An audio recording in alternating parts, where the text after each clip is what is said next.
Iran তাদের ballistic ক্ষেপণাস্ত্র কর্মসূচি ব্যাপকভাবে বিস্তার করছে বলে ধারণা করছেন ইসরায়েলি কর্মকর্তারা।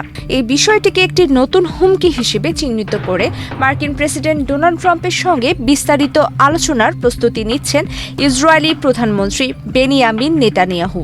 সংশ্লিষ্ট সূত্রের বরাত দিয়ে এনবিসি নিউজ এ তথ্য জানিয়েছে। ইসরায়েলি কর্মকর্তাদের আশঙ্কা, চলতি বছরের শুরুর দিকে ইসরায়েলি সামরিক হামলায় ইরানের যে ক্ষেপণাস্ত্র উৎপাদন কেন্দ্রগুলো ক্ষতিগ্রস্ত হয়েছিল, তেহরান এখন সেগুলো পুনর্গঠন করছে। একই সঙ্গে গত জুনে যুক্তরাষ্ট্রের চালানো অপারেশন মিডনাইট হ্যামারে ধ্বংস হওয়া পারমাণবিক সমৃদ্ধকরণ কেন্দ্রগুলো ইরান পুনরায় সচল করার চেষ্টা করছে বলে দাবি করা হয়েছে।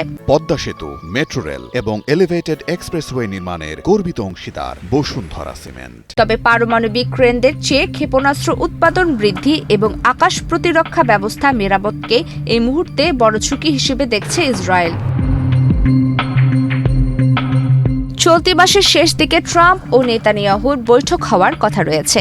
ইসরায়েলি পক্ষ থেকে এই বৈঠকের তারিখ 29 ডিসেম্বর জানানো হলেও ট্রাম্প বলেছেন নেতানিয়াহু দেখা করতে চেয়েছেন, তবে এখনও আনুষ্ঠানিকভাবে তারিখ চূড়ান্ত হয়নি।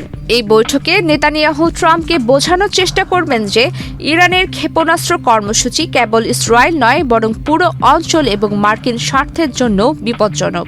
সামরিক অভিযানের ক্ষেত্রে ইসরায়েল এবারও ট্রাম্পের সামনে 4টি বিকল্প তুলে ধরতে পারে। সেগুলো হলো ইসরায়েলের একক হামলা, সীমিত মার্কিন সহায়তা, যৌথ অভিযান অথবা এককভাবে যুক্তরাষ্ট্রের অভিযান। এর আগে জুনের হামলায় ট্রাম্প যৌথ অভিযানের বিকল্পটি বেছে নিয়েছিলেন।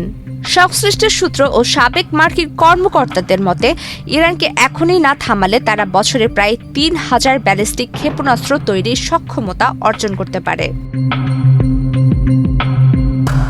সম্প্রতি প্রেসিডেন্ট ট্রাম্প দাবি করেছিলেন তিনি ইরানের পারমাণবিক স্থাপনা ধ্বংস করেছেন এবং গাজায় যুদ্ধ বন্ধ করে মধ্যপ্রাচ্যে 3000 বছরের মধ্যে প্রথমবার শান্তি এনেছেন।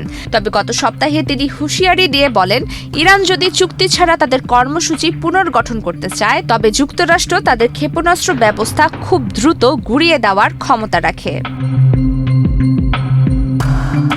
এদিকে ইরান যুক্তরাষ্ট্রের সঙ্গে পুনরায় কূটনৈতিক আলোচনা শুরু করতে আগ্রহ দেখিয়েছে, যা ইসরায়েলের নতুন হামলার পরিকল্পনাকে কিছুটা জটিল করে তুলতে পারে। পাশাপাশি গাজায় ইসরায়েল ও হামাসের মধ্যকার ভঙ্গুর যুদ্ধবিরতি এবং ভেনেজুয়েলায় সম্ভাব্য মার্কিন সামরিক পদক্ষেপের বিষয়টিও ট্রাম্পের চূড়ান্ত সিদ্ধান্তের উপর প্রভাব ফেলতে পারে বলে বিশ্লেষকরা মনে করছেন।